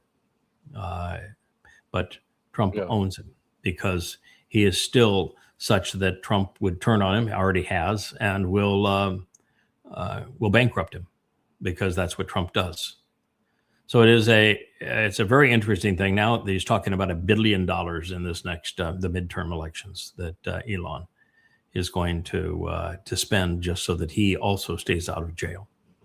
So they have now a demonic duo, these two men. So, but look at the damage. You know, Elon Musk was the guy with his great program that was going to save the government billions of dollars, and he went in as a swashbuckler with his chainsaw, and they had little X parading in and out of Marine One and Air Force One, and oh boy, they were going to be the great saviors of America. And yet under Trump's 2 terms, less than 6 years, almost 1/3 of the total debt of America has been accumulated under that period of time. It's bankrupted America. With a trillions T. and trillions. That's unbelievable. Yep. Wow. I think it's 11 29%. trillion out of 40 trillion is Trump's responsibility of the federal debt. That's what it says here. Boy, the copper con. Lie. It's all a lie. So Trump, his last deal was that he was holding off on decapitating Iran. Decapitating, what happens if a person is decapitated? They're dead. They're dead, right? So he's talking about, I'm going to decapitate Iran. Before I decapitate Iran, I'm giving them another opportunity to make a deal. They made a deal. You signed the deal. You dishonored the deal. They're not going to make another deal with you because they know you can't be trusted. You can't negotiate fairly, and you won't honor the deals that you've actually signed. So there's no purpose in making a deal with you. But then he just came out and flat out lied and said that I'm holding off because the Iranians begged me to for a deal, and so we're meeting now, and then we're going to meet again formally on Monday, and then we're going to meet again on Tuesday. We're going to get this deal done, and then he announced the next day that the deal included complete opening of the Strait of Hormuz, no taxing or control by Iran, complete turnover of all enriched uranium by Iran, no return of Iran's stolen assets, and no remediation of the damage that the United States has done to Iran, and no requirement for the U.S. to leave the Middle East, which are all the opposite of what was agreed to previously in the None of it's true. understanding. And of course, the Iranians said, we're not meeting with him. Our senior leader Supreme leader has made it very clear. We will not again talk to the Americans until they honor the terms of the Memorandum of Understanding.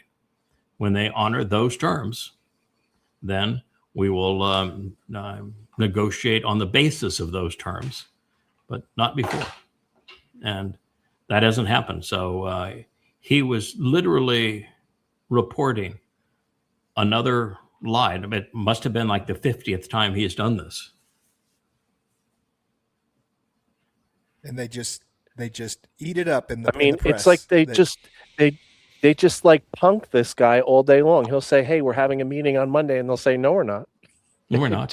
No, we're not. Anything he No, says, Archie like, said, no, no, we're no. not, we're not begging we're you not. for anything. No, we're not. We're not even returning your calls. But no, we are not going to negotiate with you. You know, we think you're the devil. Yeah, we have our deal. You surrendered. You surrendered. We've got your signature on it. So how many times must Trump lie before people stop listening? This bit here by Arachi is actually hilarious.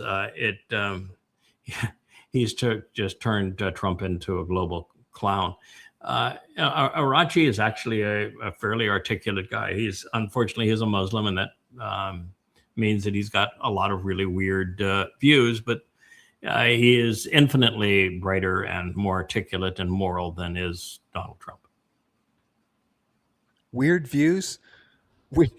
Did you just say he has a lot of weird? He's a Muslim. He wants to kill everybody. He worships Satan. Sort of an understatement. Yeah, I was a little taken aback by I don't know. that. I was like, you could rephrase that if you want. Yeah. that is the most commentary, commemoratory of a Muslim I believe I've ever heard Yada be. Yeah. He's got some weird views. Yeah. You ain't getting better than that. Yeah. Arachi is an interesting character. Speaking of weird, he's Persian. That's what you like. That's the he's Quran smart. is a death cult inspired by Satan, and it is a criminal enterprise, and it sponsors terrorism. And Muhammad was a ruthless a terrorist. He was a pedophile. He was a rapist. He was incestuous. Those were his better qualities because he was also a mass murderer and a slave trader. And he was absolutely not a prophet, and Allah is absolutely not a God. And I prove all of those points in the 5 volumes of Goddamn Religion.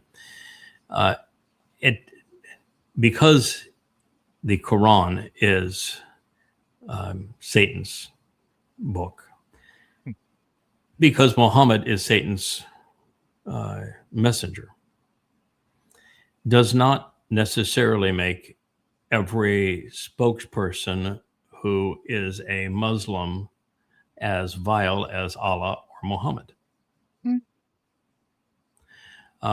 Arachi was educated in Western philosophy. He is a very well-educated man who unfortunately was raised in a country with a very sick religion. And he represents a regime that promotes that exceedingly disastrous demonic religion. You very seldom hear Arachi say anything about Islam. In fact, I can't remember the last time that Arachi said anything about Islam. No Honorable Prophet Muhammad, no Allahu Akbar, no. Yes, I agree. No. And so one of the things that I have striven to avoid is anecdotal evidence. I think it is always wrong to condemn a religion or exonerate it on the actions or words of a person or group of people. I made the decision to excoriate Islam based upon Muhammad and Allah, the very first Muslims, and what the religious texts themselves reveal. I did the same thing with Christianity.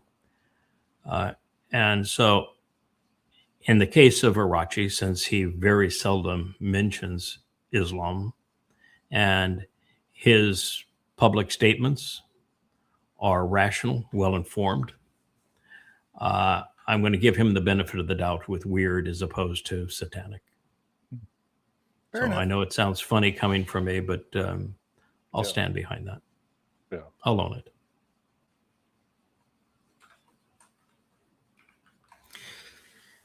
There is this new movement among MAGAites to demonize Fauci. Now, Fauci was a bad man. Fauci stole the research of others to get his PhDs. His dissertation was not his own work.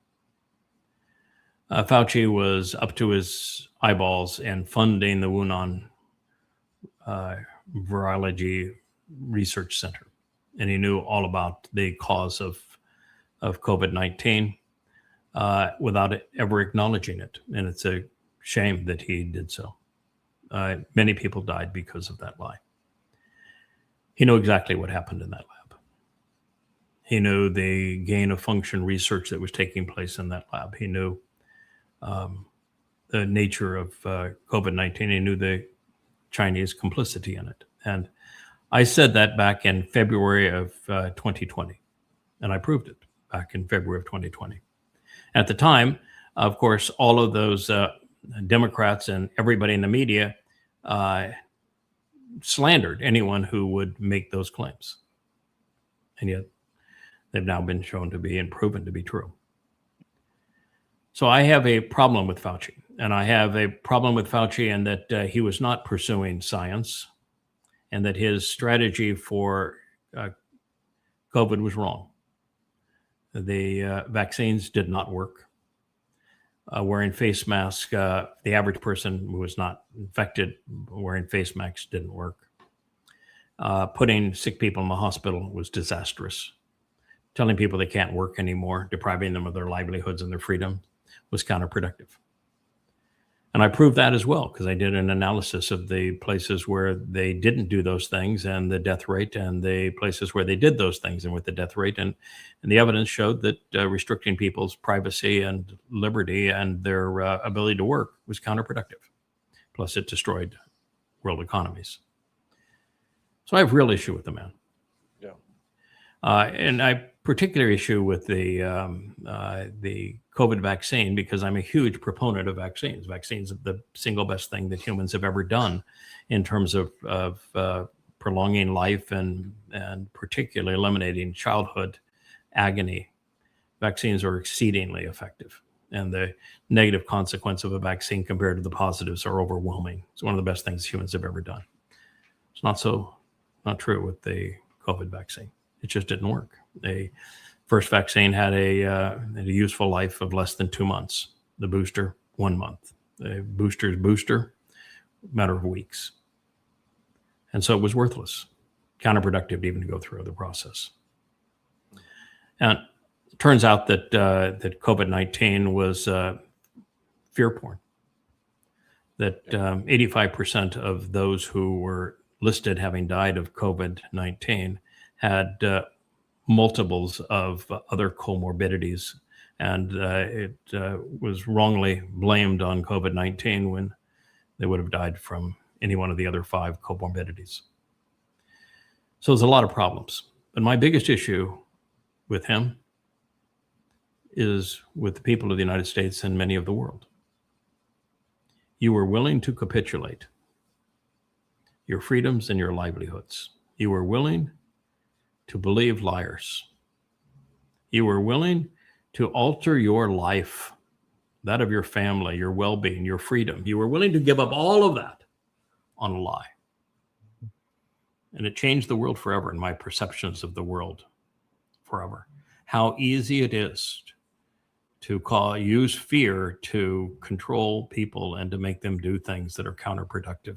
Works and how every time. Yeah, how the overwhelming preponderance of people will fall prey to it. So if you want to find a boogeyman in the Fauci story, look in the mirror. We've used fear to manipulate people for 6,000 years. Yeah, we're beginning to freeze here again on our programs. Hopefully that solves it. But yeah, that's my issue on Dr. Fauci. Look in the mirror.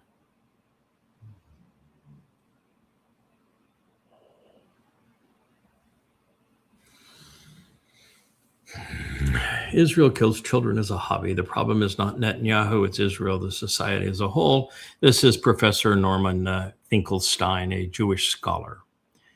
Self-loathing Jew. Asking Finkelstein's opinion on Israel is like asking Stalin's opinion on Hitler and Nazi Germany. That's all that man has ever done his entire life. He's a self-loathing Jew. He is a Marxist who hates himself and hates his people and hates his country. He is scum of the earth.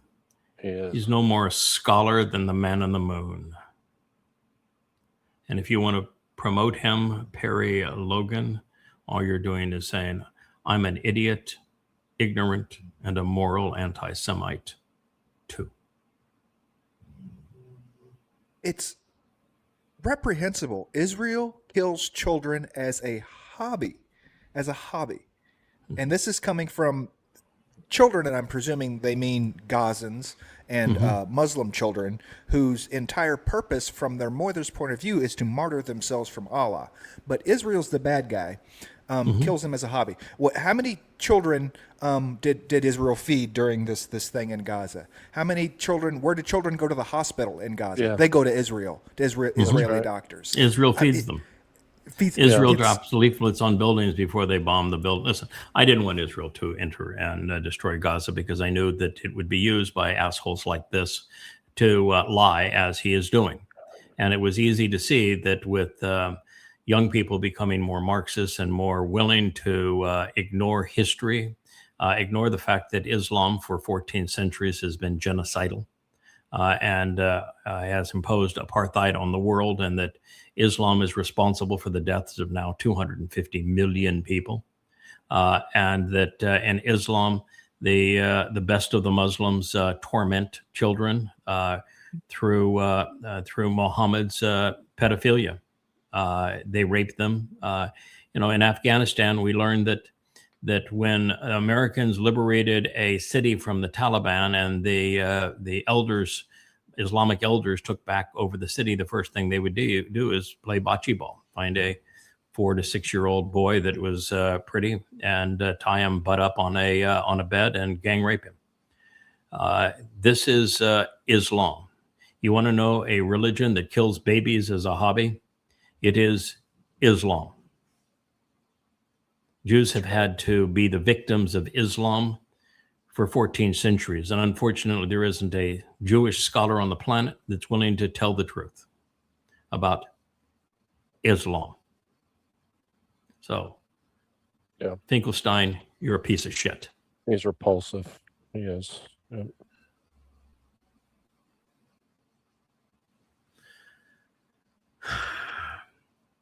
I'll ask you, gentlemen, a question. How did the people in Noah's day respond to the warning of God's coming judgment?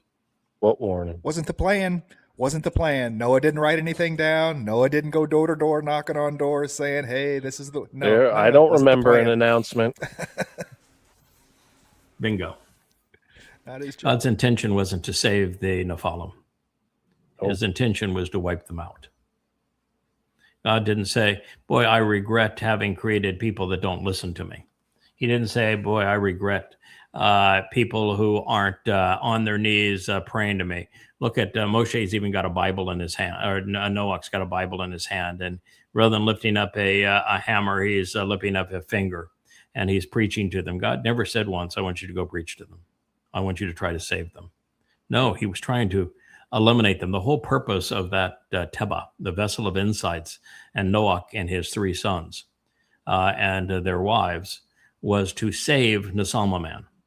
Those with a Nesama, a conscience, had become many, and they had become evil all of the time. And Noach was the person who intervened to say, let's reboot.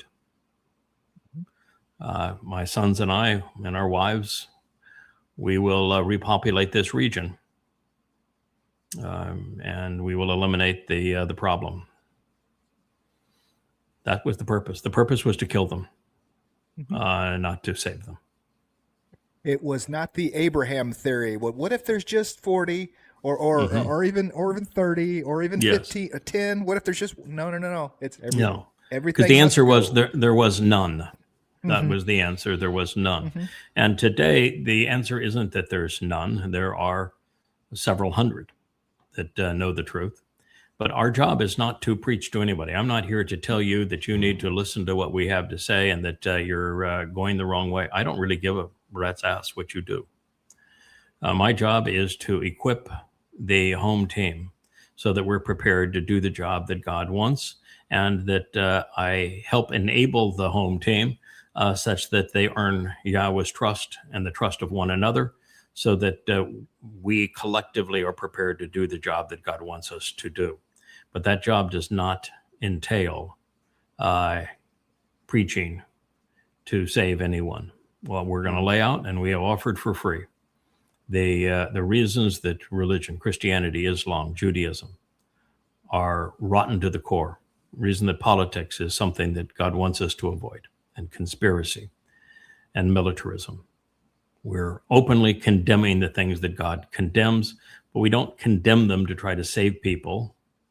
We condemn them so that those who would be open to listen have the clutter knocked out of the way so that the truth is visible again, because religion and politics and conspiracy littered the truth, the way to God, with their lies, just like this one here. Like the lie of Jesus Christ is a lie put right on top of a profoundly important truth. And so when mankind piles their lies on top of the truth, you have to impugn and excoriate the truth, or the lies, for the truth to become visible again, for people to understand what the truth actually represents. So we'll do it for that purpose, and to restore recognition in Yahweh's name and Dod's reputation. But we don't do it for any other purpose. And even then, we're far more interested in pushing people away than we are bringing people into the covenant family. Yeah. Yep. We're separators. We are separators, and that's God. God is also a separator. I mean, one time I had thought, boy, what a terrible tragedy it would be to end up in Shamayim and have a first meeting with God and say, I'm sorry, we just didn't do enough to save enough people, and I'm sorry that there's only a few hundred here as part of this harvest. Obviously, we failed you. No, that's not going to be a regret at all. Not for him, not for me. The only regret would be, I'm really embarrassed about so-and-so. I don't know how we let that person slip through. They obviously don't belong. We're going to have to figure out a way to resolve this problem, but I'll take the hit for it. But what would you like me to do to resolve this problem? So glad you're going to be having those conversations. Yeah, too many is going to be a much bigger problem than too few. I'm going to tell you that for sure. Yeah. Well, don't we know that to be the truth? Man, I got clips to play anyway. I got clips to play. There we go.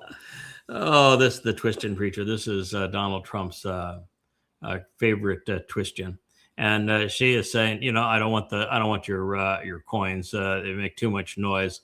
I want checks between $1,000 and $100,000. If you write checks to me for $1,000 to $100,000, I'll get your name written in heaven. That's quite a bold claim. And somebody writes her check. That's not a bold claim. And somebody writes those checks. That's unbelievable.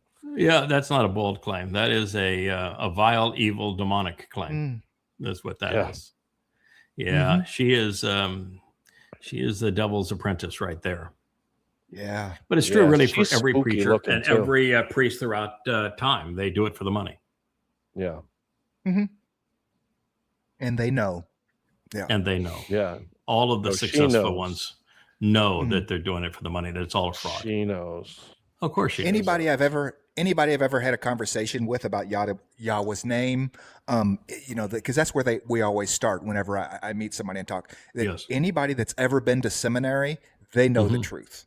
Of course they do. I mean, they absolutely. So, I mean, they don't know the whole truth, see, but they know enough to know that the religion that what they're they doing are is going lying. to make their living promoting is untrue. Yes, they know something's dreadfully wrong here, but that's okay. We're going to roll with it. Yeah, when I presented Jerry Falwell, who was the most famous Christian televangelists of all time with the 20 points of these are the reasons why it's impossible Christianity to be true. And he was in front of his professors and senior chairs at Liberty University in Hebrew and what they called Old Testament. And I presented it all. And at the end, he said, "Yep, everything you said is true. There's not a single point that we could refute. We know it is that what you're saying is true, and therefore the religion is false. But if we were to say those things, the people that fill the collection plates and sit in the pews of my church would no longer come. Those who fill the envelopes with checks to support this university would no longer send them. And if you say these things, they will label you a kook." Mm-hmm. All a fraud.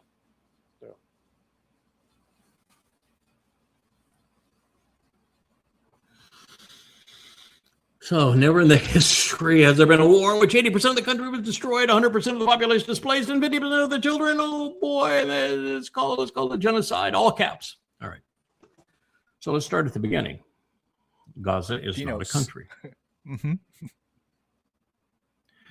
Muslims started the war.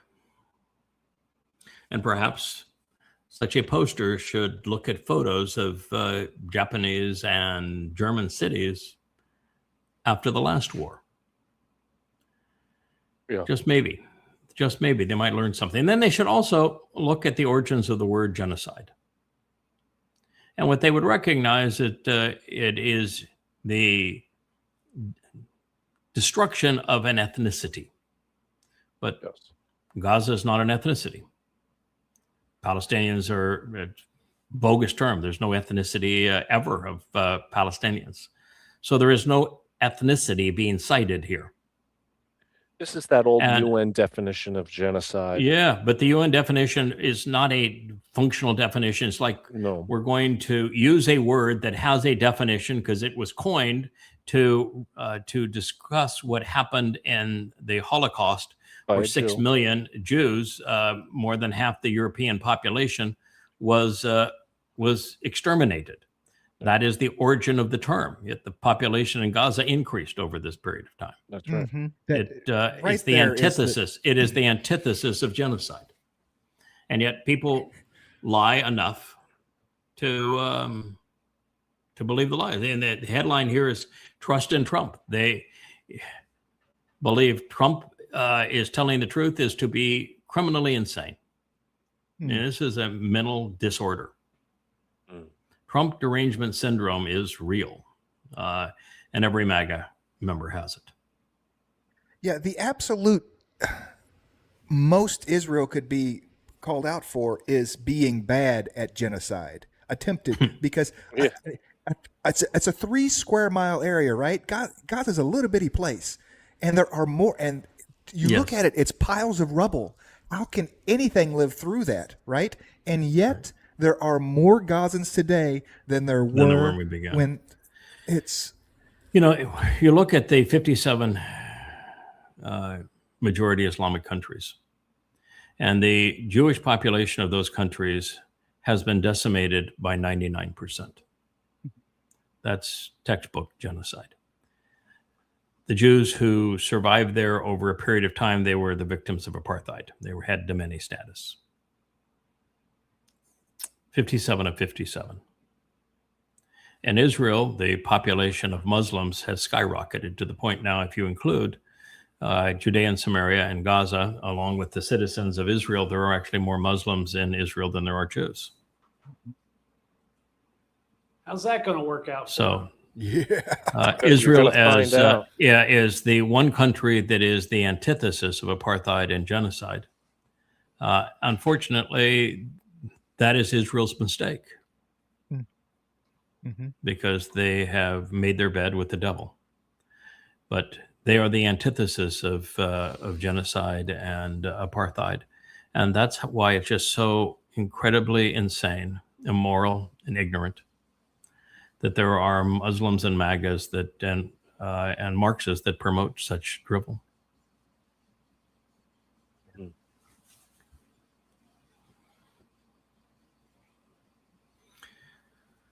Oh, this is a video, and it just quickly shows a van pulling in front of an ambulance, and actually it looks like the Humvee or whatever it is, the military transport, pulled off from the curb, and then the ambulance that was not blaring its siren showed up, and they never even saw it. And there'd been no reason for them to see it, so it's just a anomaly of the brief moment that's being captured here. And they want to say that Jews are killing fake Palestinians, allowing them to bleed out.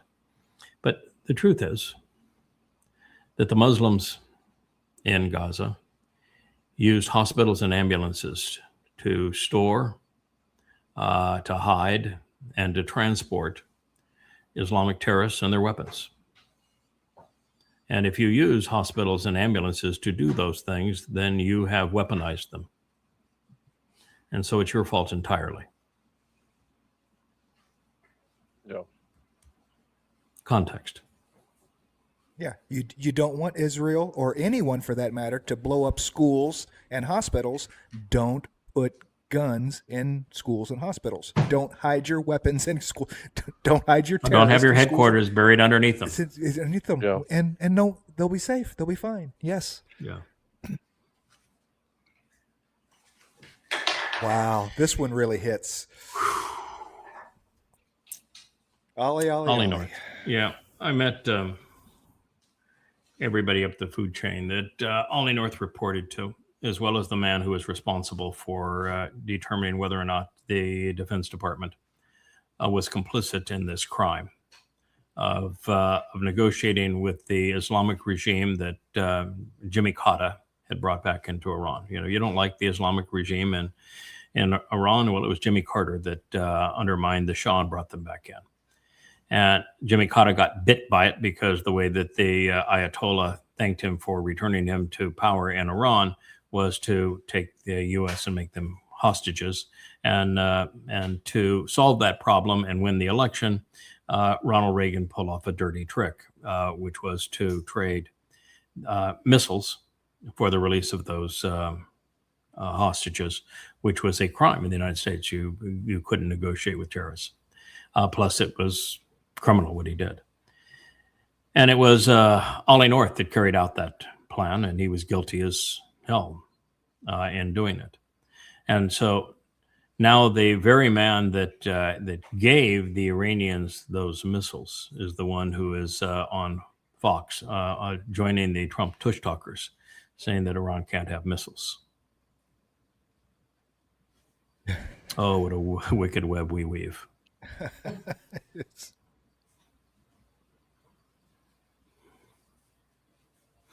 Yeah, here's just an interesting post. And the military advisor to Iran's supreme leader on negotiations with the United States.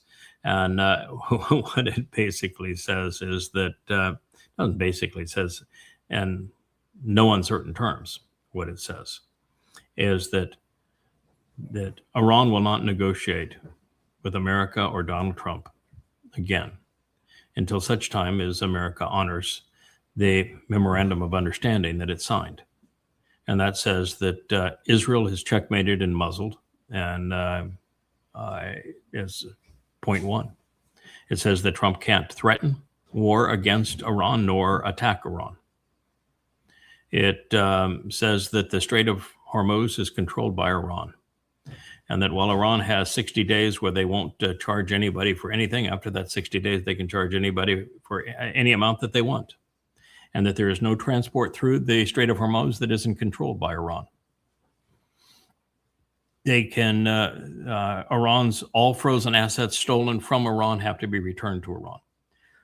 War reparations, which total over $300 billion, have to be paid by the United States to Iran. That the United States must abandon the region and abandon the destroyed bases in the region and not return. There's no discussion about what Iran can and cannot do with mining uranium or enriching uranium. Only that Iran will not build its own nuclear bomb. Chances are they already have one. But nevertheless, that is the entire agreement. Trump signed that agreement. And the supreme leader and the Iranian people and the government of Iran. So there'll be no negotiation with America until America honors the agreement that it signed, and until such time as all of those terms are put into place, that America does exactly what it agreed to. And until that time, there'll be no negotiations with Iran. Anything to the contrary is just a lie. And that even then, Iran's not going to negotiate past the terms delineated on the memorandum of understanding. But keep in mind that at this point, Trump has gone from demanding regime change and assuring that he was going to get it, to recognizing that he made a bigger mess, that the regime change that he got was the worst possible outcome, to demanding that the Iranians no longer enrich uranium, and there is no chance of him getting that. They continue to enrich uranium. To demanding that Iran never has a bomb. Well, they didn't have a bomb before you started this, but you've given them every incentive now to have one. To demanding that the Strait of Hormuz be open, which was open before the war, and because of this war, it's been closed, and you have no chance of prevailing in getting that to occur. That everything he has done has been counterproductive, and there is no solution. There's none. And it's devastating for Israel, because ultimately Iran's going to use their most important weapon against Israel. The fact that it's 90 million people to 7 million Jews. And they're going to march in an army of 4 million Muslims. Mm-hmm. And they're going to destroy Israel hand to hand, knife to knife. The IDF will be useless. That's what the prophets have said. So, Israel, you played yourself into a real pickle here. You were checkmated. You lost. Netanyahu proved to be a disaster to you. Trump is the great betrayer. You trusted the man that your own prophets told you not to trust. Really stupid, Israel. And you don't appear to be any smarter now, and you don't appear to be anywhere near a new government, because you can't form a government without encouraging the Arab parties to join it, and the centrists of Israel is not going to accept that, and the centrists of Israel are not going to accept another term of a man that makes his bed with parasites. So what do you got, Israel? Where are you going with this? Yeah, one choice. Turn the whole world against you. Yada, yada, yada. That's your only hope. Yada.com. That is your only hope. It's your last and best opportunity. How's it go? Listen, learn, live. Live. Or don't. You know, they turned the great statement in Devarim. Listen, Israel. Yahweh is your God. Yahweh is one. And they turned that into a goddamn prayer rather than listening. Pretty sad. All right, we'll do one more and we'll call it a show. We're up over 2 hours. That's longer than we said we were going to go on these things. And what do we have here? The last one is typical X. So this is a claim that Donald Trump has also had accounts closed on the same money laundering scheme by J.P. Morgan Chase and Deutsche Bank, but it's not true. Capital One was the only one with the courage to do so. Deutsche Bank is still supporting Trump. They don't have the same rules that American banks operate under. And J.P. Morgan Chase didn't have the courage or character to explain why they closed accounts, and still won't release why they closed accounts because they have no character. So you've got Capital One alone that had the good sense, the character, and the fortitude to announce why they closed those accounts, because he was laundering money in criminal enterprises. So, you know, why pile lies on top of the truth when the truth is more than good enough? You just discredit the truth when you do it. Yeah. I think that that is their hope with the Epstein files, that enough smear goes around that no one looks to. Yeah, that's true. Let's pull up one more.